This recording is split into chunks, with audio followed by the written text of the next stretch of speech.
Bonjour à tous, merci d'être avec nous pour cette nouvelle table ronde où on va se demander quel équilibre on peut trouver entre développement économique et préservation des océans. Et pour en parler, je suis ravie d'accueillir Gianmarco Monsellato, président de Deloitte en France et en Afrique francophone. Bonjour. Bonjour.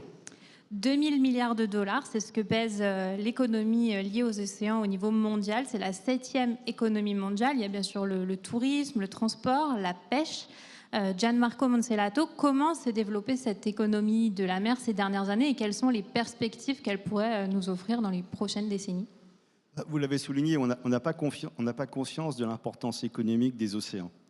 Vous l'avez dit, si les océans étaient un pays, ce serait la 7e puissance économique mondiale, donc à peu près au niveau de la Californie ou de la France, si vous voulez. Donc c'est totalement majeur. En termes de projection, depuis les années 2000, on estime que l'économie de la mer a été multipliée par 4. Donc c'est très très dynamique et ça recouvre des réalités très diverses. Certaines, on y pense naturellement, d'autres, on les oublie à chaque fois. Bon, les premières, en termes d'importance, c'est évidemment l'économie de la pêche, de la pisciculture, de la nourriture, se nourrir, le tourisme. Juste la pêche et le tourisme, c'est 60 millions d'emplois dans le monde, donc c'est tout à fait majeur. Ensuite, on a inévitablement le transport. Les marchandises sont encore transportées à 90% par la mer. Pas par l'avion, pas par la route, hein, par la mer. L'énergie, alors l'énergie c'est pas nouveau, parce que j'ai un peu travaillé avant cette intervention, et j'ai appris, je ne le savais pas, j'avoue mon ignorance, que la première usine marémotrice en Bretagne, c'est 1966. Donc c'est pas nouveau. Ça a vocation à se développer, puisque je disais une étude alors, selon laquelle, dans un futur assez lointain, l'énergie des marées permettrait de répondre à tous les besoins énergétiques de la planète. Alors, on n'y est pas hein, technologiquement, mais ça montre le potentiel. Donc économiquement, c'est absolument majeur, on ne se rend pas compte, et aucun sujet écologique, aucun sujet économique ne peut ignorer l'équation maritime et de l'océan. Donc voilà, c'est un poids majeur dans l'économie, mais l'économie de la mer, elle est aussi, elle est majoritairement extractive et ça a des conséquences sur l'océan comme écosystème. Pour vous, quelles sont les menaces qui devraient le plus nous inquiéter au niveau des océans en tant qu'écosystème? Vous avez raison sur le fait que jusqu'à présent, l'océan a été notre meilleur allié par rapport au changement climatique. L'océan, il a absorbé déjà 23% des émissions de CO2, 90% du réchauffement, mais on arrive à une limite. On arrive vraiment à une limite où l'océan ne peut pas pallier pour nos propres faiblesses et nos propres erreurs. Et la limite, elle est multiple. On évoquait la pêche.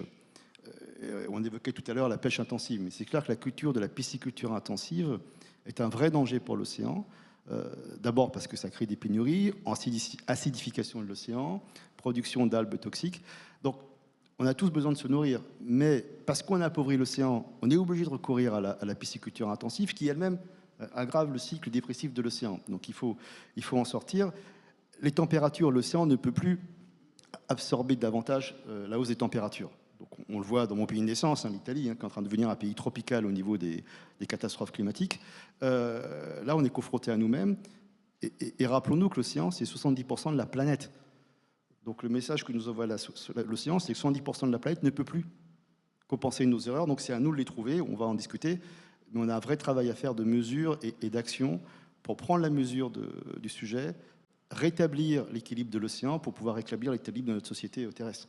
Vous parlez de prendre la mesure du phénomène. Est-ce qu'on arrive à mesurer combien coûte l'inaction, en fait, pour comparer avec ce que pèse l'économie et ce que pèserait en réalité, c'est au-delà du coût de l'inaction. L'inaction, ça sera des conséquences, ça ne sera pas un coût, ça sera des conséquences systémiques. C'est que on commence à en voir des signes avant-coureurs. Je parlais de l'Italie, si vous regardez la presse italienne, ça fait plus d'une semaine que c'est tempête sur tempête. Vous avez d'énormes vagues qui vont dans les terres arracher les autoroutes. Enfin, c'est un peu compliqué en ce moment, et c'est chaque année ça. Chaque année, il y a un incident climatique extrême, ce qui n'est pas étonnant quand la Méditerranée a augmenté de température de 3 degrés. C'était relativement inévitable et prévisible. Mais plus près de nous, c'est la période de l'inflation. Alors comme c'est l'inflation plus les élections, tous les ministres ont des excellentes idées pour dire on va supprimer l'inflation. Okay. Une des raisons de l'inflation, c'est notre propre mode de vie. C'est que tout coûte plus cher. La pêche coûte plus cher. L'agriculture coûte plus cher. Parce que notre mode de vie n'est pas soutenable. Donc l'inflation nous envoie un message que bientôt on aura des pénuries, qu'on voit dans certaines parties du monde, si on ne trouve pas un nouvel équilibre. Et ça commence par la mesure. Donc on va parler, je pense, de la CSRD, mais c'est une très bonne chose parce que si on ne commence pas au niveau de l'entreprise, mais j'aimerais que les États soient aussi vertueux que l'entreprise en termes de mesures, si on ne commence pas à mesurer l'impact de ce qu'on fait sur l'océan, on aura un gros problème. Et ce n'est pas parce qu'on a une usine en plein milieu de la Lozère ou du Cantal qu'on n'a pas d'impact sur l'océan, parce qu'il faut regarder la chaîne d'approvisionnement, comment arrivent les matières premières, est-ce qu'il y a une pollution via les rivières qui va se déverser dans les océans. Donc même en plein milieu des terres, on peut avoir un impact sur l'océan, et ça commence par la mesure. Et ça, comment les entreprises peuvent agir, comment elles peuvent se transformer pour que leur développement ne nuise pas à l'océan? Mesurer. Alors pour une fois que le régulateur européen fait un excellent travail, il faut souligner, la CSRD, et je ne prêche pas pour ma paroisse, parce que de toute façon, nos clients le faisaient déjà autrement. Et ça incite tout le monde, y compris les non-européens, à mesurer l'impact. Une fois qu'on a mesuré l'impact et qu'on a fait la revue stratégique de la chaîne de valeur, ce qu'on faisait assez rarement dans les entreprises avant, objectivement. Pas toutes, hein, mais c'était quand même pas une pratique très répandue. Une fois qu'on a fait l'analyse stratégique de la chaîne de valeur, vraiment, on a la mesure et on peut définir un plan d'action. On peut définir un plan d'action sur comment arriver à un mode de développement qui soit respectueux des équilibres de l'océan, qui remette un équilibre de l'océan. Il n'y aura pas de solution magique. À la mesure, oui, ça va prendre du temps. Il faut y aller par étapes. C'est pas gagné. Mais ça peut entraîner une pensée disruptive. Je prends un exemple que tout le monde peut comprendre. On n'est pas très loin de Marseille, de CHCGM ici. Le transport maritime, son grand défi, c'est l'énergie pour alimenter les bateaux, surtout les bateaux de transport lourd. Les bateaux de transport léger, l'électrique peut très bien faire l'affaire. Transport lourd, l'électrique ne fera pas l'affaire. Donc aujourd'hui, c'est des énergies fossiles essentiellement. Ce n'est pas satisfaisant. Donc on a l'ammoniac. Je ne suis pas chimiste, je ne suis pas ingénieur, mais moi je sais que l'ammoniac, ça pose des sujets de sécurité, de pollution. Mais demain, il y a des pays qui réfléchissent et qui ont déjà appliqué le nucléaire pour les transports lourds. Alors, il y a peut-être une question d'acceptabilité, mais il faut penser en dehors du cadre, il faut étudier des solutions disruptives. Elles ne seront peut-être pas les bonnes, mais je pense que c'est une piste intéressante pour demain, comment on transporte de manière respectueuse, comment on pêche de manière respectueuse. Et ce n'est pas en dupliquant ce qu'on fait depuis 30 ou 40 ans qu'on y arrivera. Il faut trouver d'autres solutions. Mesurer, plan d'action, pensée disruptive et contact avec le réel. Quels sont les atouts de la France pour ces entreprises ? La France, c'est la première puissance maritime mondiale. Donc, en termes de surface de mer, on est deuxième derrière nos amis américains. Mais comme nous, on est sur toute la planète, beaucoup plus diversifié, on est les premiers. Ce qui explique certains troubles dans nos îles lointaines, dont l'origine n'est pas forcément autosourcée. Certains de nos concurrents et amis aimeraient bien que notre puissance maritime baisse, si vous voulez. Donc, la France, c'est la première puissance maritime. C'est fondamental. Je regarde le chiffre. Rien qu'en France, l'océan, c'est 91 milliards dans le PIB. C'est pas rien, c'est pas une goutte si vous me passez l'expression. En plus de nos océans, on a une très bonne culture technologique. On peut dire ce qu'on veut du gouvernement et du président Macron, mais depuis le président Macron, la tech française a eu un excellent essor et est enviée par le monde entier.